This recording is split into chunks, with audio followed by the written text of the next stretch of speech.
Hello everyone, welcome back. Today we're going to learn language translation for grade 11.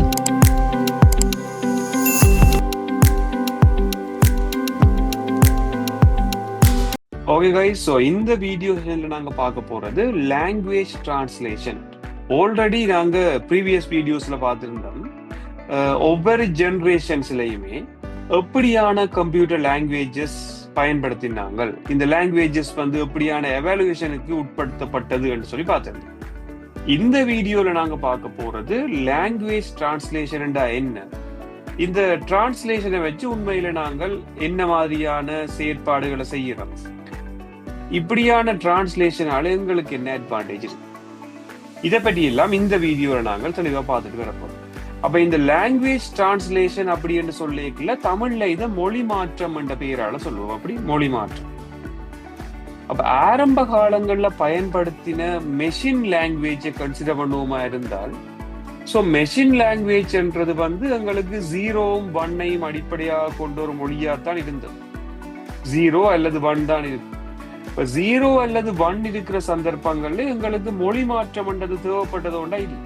இப்ப நானும் நீங்களும் தமிழ்ல கதைக்கிறோம் என்று சொன்னா, தமிழுக்கு இன்னொரு ஆள் மொழி மாற்றம் செய்ய வேண்டிய தேவை இருக்குமோ என்று சொன்னா இல்லை, தேவையே டைரக்டா உங்களுக்கு விளங்கும். ஆனா இப்ப நான் ஹிந்தியோ அல்லது ஏதோ ஒரு லாங்குவேஜ் உங்களுக்கு தெரியாத மொழியில நான் கதைப்பேனா இருந்தால், அதை மொழி மாற்றம் செய்து உங்களுக்கு சொல்றதுக்கு ஒரு ஆள் வேணும். அப்ப எப்ப இந்த மொழி மாற்றம் என்றது ஆரம்பிக்கப்படுது என்று சொன்னா, செகண்ட் ஜெனரேஷன் என்று சொல்ற அசம்பிளி லாங்குவேஜஸ்ல தான் மொழி மாற்றம் என்றது ஆரம்பிக்கப்படும். அப்ப அசம்பிளி லாங்குவேஜஸ் பொறுத்த மட்டும் ஒருங்கு சேர்ப்பு மொழிகள் என்று சொல்லுவோம். இந்த ஒருங்கு சேர்ப்பு மொழிகள்ல லெட்டர்ஸ், அதை விட நம்பர்ஸ், இதெல்லாம் பயன்படுத்தப்பட்டதான். எழுத்துக்கள், இலக்கங்கள் பயன்படுத்தப்பட்டபடியால இங்க 0-1 என்ற குறியீடு இல்லை. 0-1 என்ற குறியீடுகள் இருந்தா தான் ஒரு கணினிக்கு அது விளங்கும் ஈஸி. அப்ப இதை நாங்கள் 0-1க்கு மாத்த வேணும் என்ற தேவைக்காக அசம்பிளர்ஸ் என்ற ஒரு வகையான மொழி மாற்றியை பயன்படுத்தணும். அசம்பிளி லாங்குவேஜ் என்று சொன்னா என்ன, நாங்கள் எங்களுக்கு விளங்குற ஒரு மொழிக்கு நாங்கள் மாற்றி எழுதுறோம் கோடிங். அந்த கோடிங்க அசம்பிளர்ஸ் என்ற மொழி மாற்றி இருந்தால்தான் அசம்பிளி லாங்குவேஜ் என்ன மொழிக்கு மாறும் என்று சொன்னால் மெஷின் லாங்குவேஜுக்கு மாறும். மெஷின் லாங்குவேஜ் இங்க சொல்ல வாரது யாரா இருக்கும் சொன்னா 0.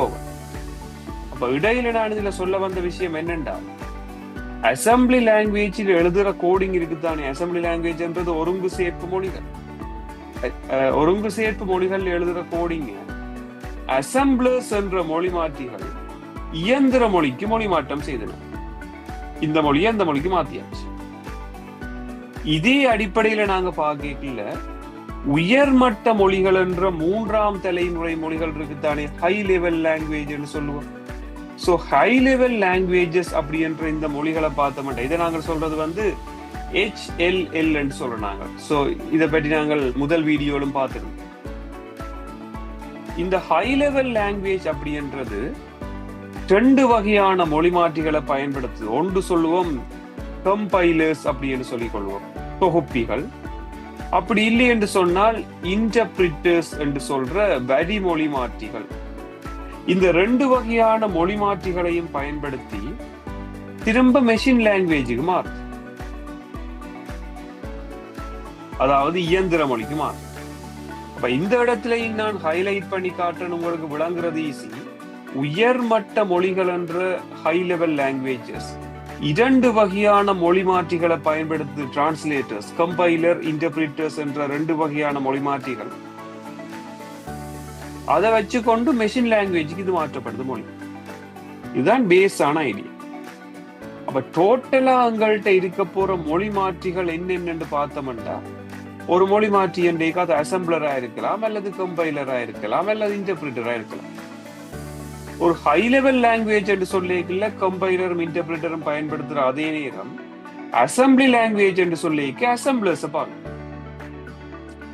உண்மையில நாங்கள் கம்பைலருக்கும் இன்டர்பிரிட்டருக்கும் என்ன டிஃபரன்ஸ் இருக்கு என்று சொல்லி அனலைஸ் பண்ணுவோமா இருந்தா, இப்ப நார்மலா ஒரு லாங்குவேஜ் ஒன்று இருக்குன்னு வைங்க, இது எனக்கு விளங்குற லாங்குவேஜ். இப்ப சும்மா நான் டைப் பண்றேன், பிரிண்ட் அப்படி என்று கொடுத்துட்டு ஹாய் ஒரு சின்ன வசனம் ஒன்றை பிரிண்ட் பண்றேன்.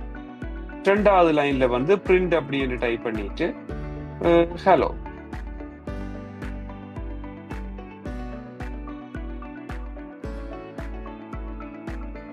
இப்படி 2 வசனம் இருக்கு.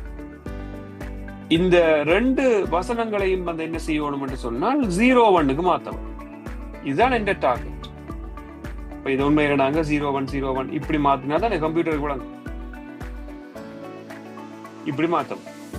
அப்ப இப்படி மாத்துற சந்தர்ப்பங்கள்ல கம்பைலர் என்ன செய்யும் என்று சொன்னாலாம் ஒட்டுமொத்தமா இருக்கிற அவ்வளவு பகுதிகளை, அதாவது 2 லைன் கோடிங் என்று சொன்னா இந்த 2 லைனையும் ஒன்றாவே 01க்கு மாத்து. இப்படி மாத்தினால் இது கம்பைலரா. தொகுப்பிகள் என்ன செய்யுது, ஒரே தடவையிலேயே எங்கள்கிட்ட இருக்கிற இந்த இங்கிலீஷ்ல இருக்கிற ஹை லெவல் லாங்குவேஜ் மெஷின் லாங்குவேஜுக்கு மாத்து.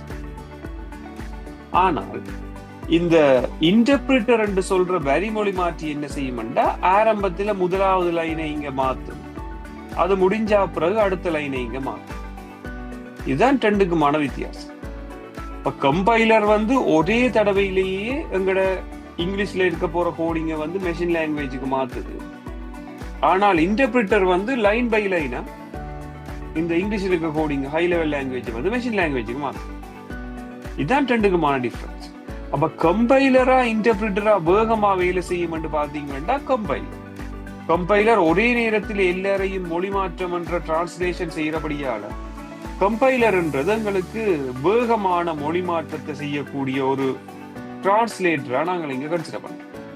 சிம்பிளா வழங்கும் இல்ல. இப்ப அடுத்த விஷயத்துக்கு வர போறோம். இப்ப டிரான்ஸ்லேஷன் என்ன, ஏன் இதை நாங்க பாவிக்கும்? இதே ஒரு கேள்வியா அவங்கள்ட்ட கேட்டா நாங்கள் 11 தெரியல வேணுமங்களுக்கு. இதை நாங்கள் ஒரு ஐடியாவை எடுக்க வேணும் என்று சொன்னால் சின்ன ஒரு டேபிள் ஃபார்மேட்ல இதை நாங்க மென்ஷன் பண்ணலாம். நார்மலா பாருங்க, இதுல வந்து ஒரு பாக்ஸ் ஒன்று ட்ரா பண்றேன், இங்கால இன்னொரு பாக்ஸ் ஒன்று ட்ரா பண்றேன். 2 வகையான மொழிகளா நாங்க எடுப்போம். இந்த இடத்துல என்ன செய்யறேன், ஜஸ்ட் பிரிண்ட் அப்படின்னு கொடுத்துட்டு இதுல வந்து ஹலோ வந்து டைப் பண்ணுவேன். இந்த கோடிங்க உண்மையில இந்த கம்ப்யூட்டர் என்ன செய்யும்டா இப்படி மாறும்.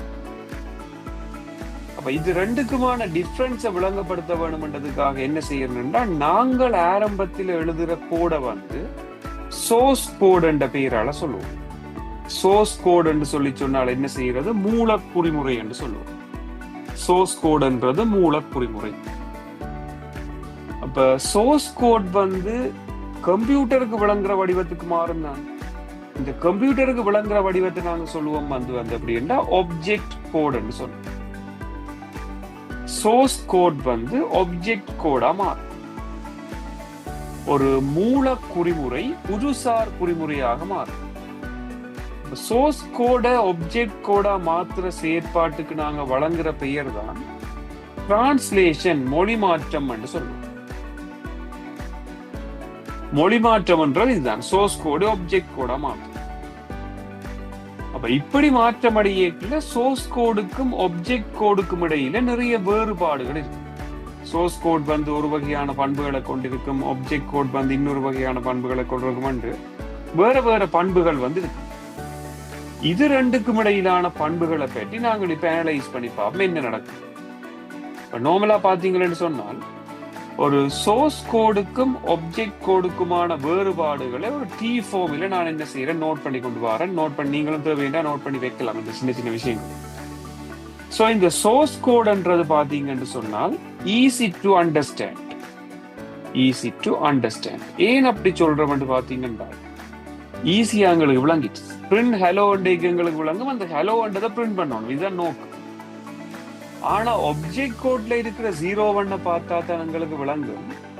டிஃபிகல்ட் டு அண்டர்ஸ்டாண்ட் சொல்லி கொடுக்கும்.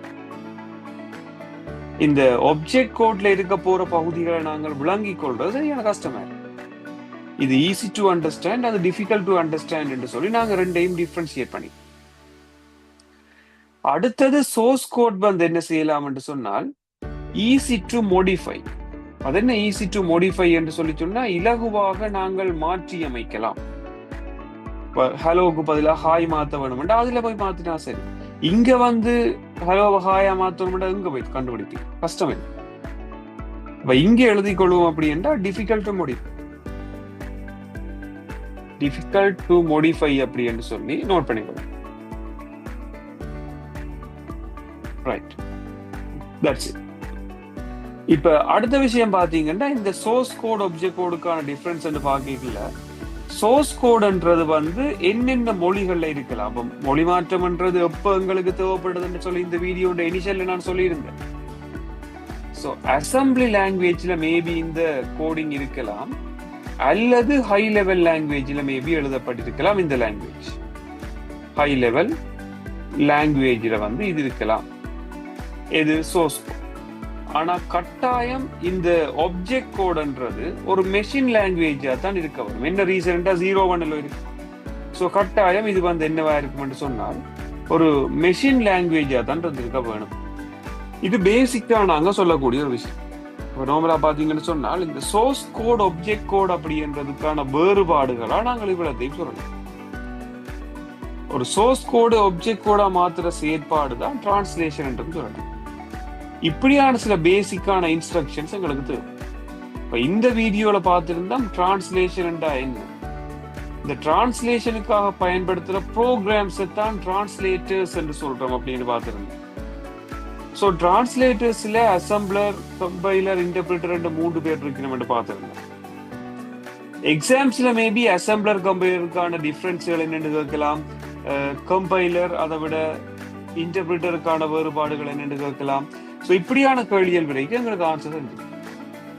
ஓலெவல் எக்ஸாமை பொறுத்த மட்டும் நாங்கள் ப்ரோக்ராமிங் லாங்குவேஜஸோட இந்த டிரான்ஸ்லேஷன்ன்றதையும் ஓரளவு தெரிஞ்சு வச்சுக்கிறது கட்டாயமா இருக்கு. இந்த விஷயத்தோட இந்த வீடியோ உங்களுக்கு ஃபினிஷ் பண்ணிக்கொள்றேன். இன்னொரு புது கன்செப்டோட நாங்கள் அடுத்த வீடியோல மீட் பண்ணிக்கொள்வோம். Okay, thank you.